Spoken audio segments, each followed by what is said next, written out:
To adjust equalizer settings on Motorola Signature, first of all, we'll need to open settings on our device. Next step is to scroll down, and here we can enter sound and vibration options.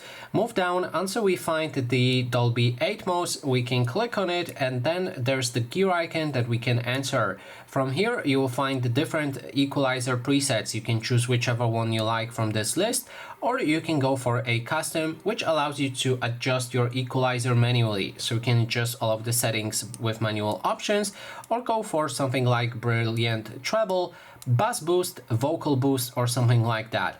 There's also profile settings that you can enable, like surround virtualizer, which will adjust the sound to make it more like surround audio, and you can also enable or disable volume leveler, and with that you can also go, as I said, for different presets, but those won't offer you the option to adjust it manually. Instead, you can pick between different equalizer presets and also change the same profile settings.